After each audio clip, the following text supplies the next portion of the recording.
Many thanks for watching us. This is Breakfast Central on a Tuesday. Now, let's take it to Nigeria, where governors of the 13th People's Democratic Party yesterday met at the International Conference Center of the International Institute of Tropical Agriculture in Ibadan, Oyo State, southwest Nigeria. All right, now, so besides Governor Nyesom Wike and Aminu Tambuwa, who is the chairman for the PDP Governors Forum, other governors in attendance were governors of Abia, Adamawa, Akwa Ibom, Enugu and Bauchi. Now, others are governors of Benue, Delta, Cross River, Edo, Taraba, Bayelsa, and even Zamfara. Now, the governors during the meeting deliberated on a number of issues, and we have our correspondent, Amadine Uyi, who joins us now to bring us up to speed with the latest from the outcome of that meeting. Amadine, good morning to you. Now, what prompted the meeting by these PDP governors yesterday?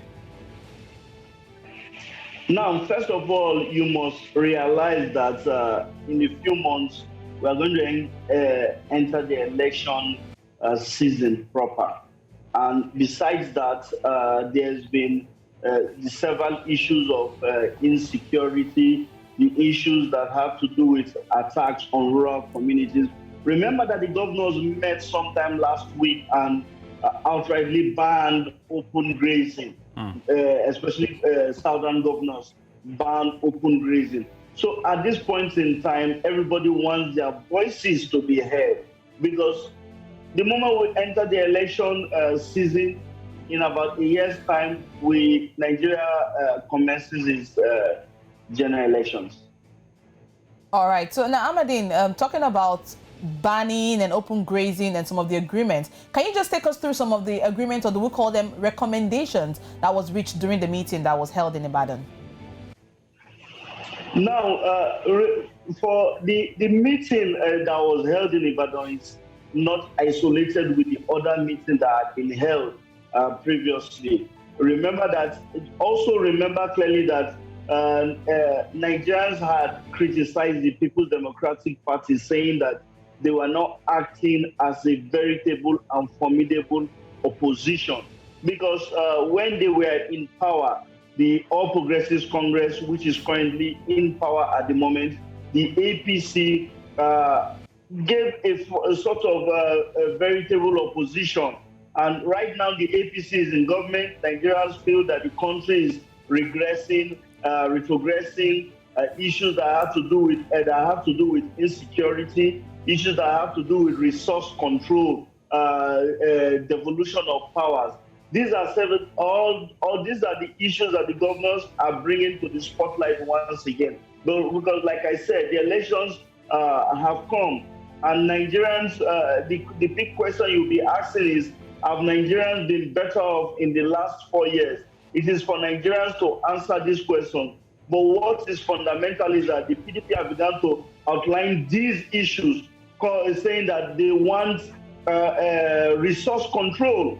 That is the issue that was on the front burner before the APC came into power. Unfortunately, the All Progressives Congress did not implement resource control. Now that we have security taking a different dimension, before we used to have the issue of terrorism, Boko Haram in the northeast and trying to spread around. But right now we are seeing kidnapping has taken a new dimension, banditry has taken a new dimension, and the sorry part is that it is now spreading to the south. So these are the issues the governors are outlining that they want the current administration to tackle. But like I said, everything that goes on in political circles from now till the end of 2023 will have to be part of politicking, because they want Nigerians to lay the issues for Nigerians, so that Nigerians will be able to make up their mind on the direction they will take come the 2023 general elections.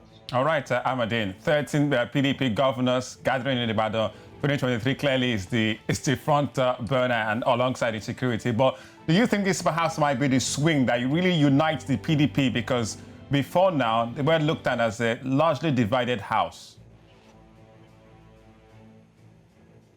Now, the truth about the matter is that the PDP will not be united after their convention, after they handpick a presidential candidate. Because right now there are various interest groups. You have the interest group, which is being led by Wike from the south-south. You have that from Tambawa from the northwest. Then you even have the Atiku factor that wants another shot at the presidency. Then you still have those within the party who are clamoring that let's obey the gentleman agreement of zoning. If the APC produced a candidate from the north in the last 8 years, then we must move to the south. And there's also the factor where religion also has to play. Are you bringing a Christian candidate or are you bringing a Muslim candidate? Remember that Nigeria is fairly divided between Christians and Muslims, but you have more of a Muslim north and a Christian south. So all these issues will continue to play out.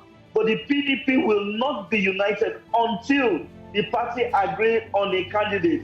Because after the party has agreed on a candidate, then you will now see the other candidate, the candidate will now begin to reach out to aggrieved parties to say, see, let's come together, let's form a formidable fight. But right now, there are several contenders, Tambowal, Saraki, Atiku, and Wike, all of them who wants to bring their own, who want to bring their own power, who wants to bring their own influence into the party.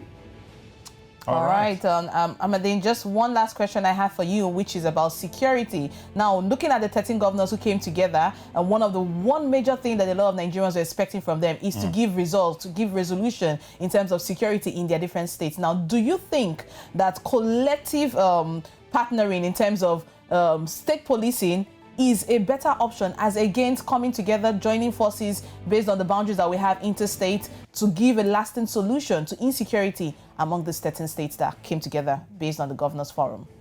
Now people talk about state policing, but also you also have to ask the fundamental question: who will fund the state policing? A lot of these states are insolvent. That's why there are some of us who have covered security believe that state policing is not the key. And there are also those who entertain the fears that when you create state police, you are giving an army to a certain power broker who happens to be the governor in that state. But all and all is that everybody agreed that security that Nigeria, we are going through a lot in terms of insecurity. And security is going to be a fundamental part in the oncoming elections. Whatever it is, security will go a long way to swing a lot of votes to any particular candidate. But as it is, state policing, community policing, whatever you call it, state policing is not the key, because a lot of states are insolvent, they cannot pay civil servants, and therefore they will not be able to fund any state policing unit that is approved. All right. Thank you very much, Amadine Uyi, our correspondent and Abuja Bureau Chief, for coming once again on Breakfast Central. We're looking forward to have you once again, Amadine. Thank you, Lisa. Thank you, Oluchi. All right. Still more top stories right here on Breakfast Central.